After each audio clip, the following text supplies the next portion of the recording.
यजामहे सुगन्धिं पुष्टिवर्धनम् उर्वारुकमिव बन्धनान् मृत्योर्मुक्षीमामृतात्।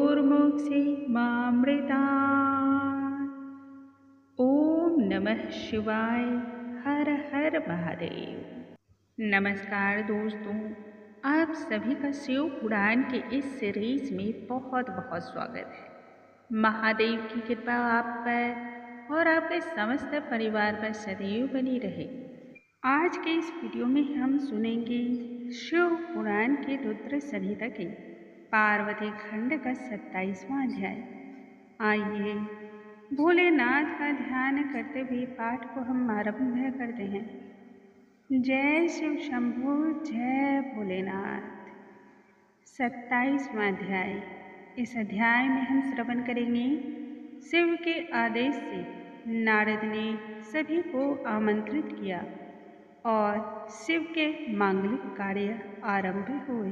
नारद जी पूछने लगे, हे पितामह, अब आप कृपा कर अमृत सुख प्रदान करने वाला वह भाग बतलाइए जिसमें महादेव जी को जब निमंत्रण पत्र प्राप्त हुआ तब उन्होंने उसके बाद क्या किया। ब्रह्मा जी नारद जी से कहते, हे नारद, मुझे स्वयं यह बतलाते हुए आनंद प्रतीत हो रहा है।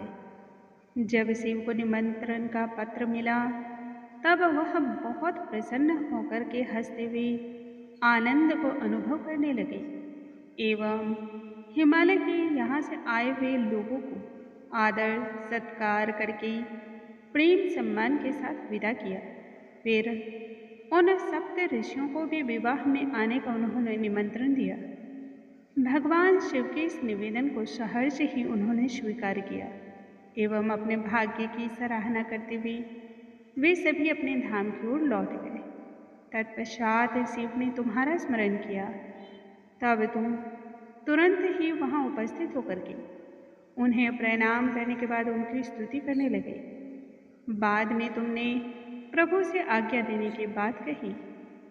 तब शिव ने कहा, तुम्हारे मार्गदर्शन को पाकर के पार्वती ने तप के माध्यम से मुझे प्राप्त किया है और सप्त ऋषियों ने लग्न का समय निश्चित कर दिया है। आज से ठीक 7वें दिन लोक रीति का पालन करते हुए मैं विवाह करूंगा। इसलिए विष्णु, ब्रह्मा और अन्य सभी देवताओं, गंधर्वों, मुनियों और सिद्धियों को मेरी ओर से विवाह का निमंत्रण तुम भेजो।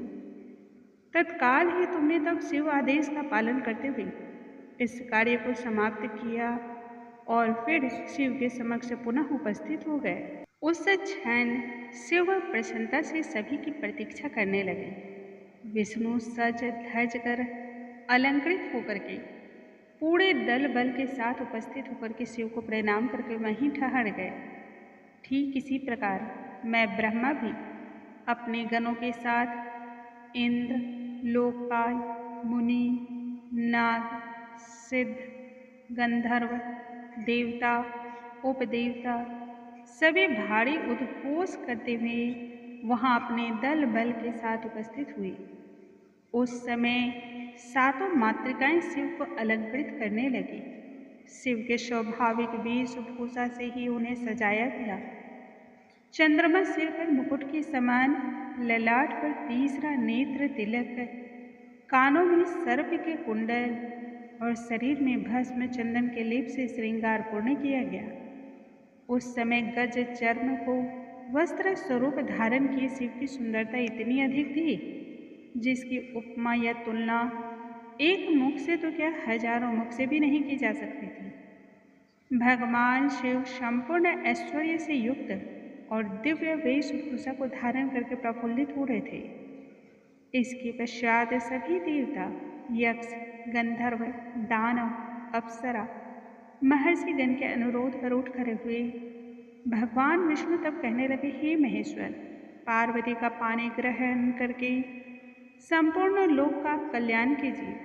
हे शिव, सांसारिक रीति रिवाज को आपने जो अनुसरण किया है वह संपूर्ण ब्रह्मांड में विख्यात होगा और उसका पालन होगा। हे प्रभु, कृपा करके पारिवारिक परंपरा के अनुसार वेदी और नादी मुख का निर्माण कराएं। इस प्रकार संसार में यश का विस्तार होगा। भगवान विष्णु के वचन का महादेव ने तब पालन करते हुए उन सभी अनुष्ठान को ऋषि कश्यप, अत्रि, वशिष्ठ, गौतम, भागुड़ी, बृहस्पति, कनव, शीलपक, गर्ग, दधीची, भारद्वाज, पिपलाद, व्यास और भी अनेक ऋषियों के दिशा निर्देश पर संपन्न किया। शुभ घड़ी में कलाई पर शुभ धागा बांधते हुए विभिन्न मंत्रोच्चारण संपन्न किए गए। विघ्न से बचने के लिए ऋग्वेद, यजुर्वेद और सामवेद के मंत्रों द्वारा मांगलिक कार्य किए गए। शिव प्रसन्न होकर के सभी ऋषियों और ब्राह्मणों को प्रणाम करके उन्हें आगे रखते हुए कैलाश पर्वत की ओर प्रस्थान किया। तरह तरह के वाद्य यंत्र और मंगल गीत, जय घोष की ध्वनि से वातावरण गूंज उठा। नृत्य गान को करते हुए सभी रुद्र के साथ कैलाश की ओर बढ़ चले। जो व्यक्ति इन कथाओं का प्रतिदिन श्रवण करता है, पठन करता है अथवा किसी दूसरे को सुनाता है, उन सभी पर भगवान भोलेनाथ की कृपा बरसती है।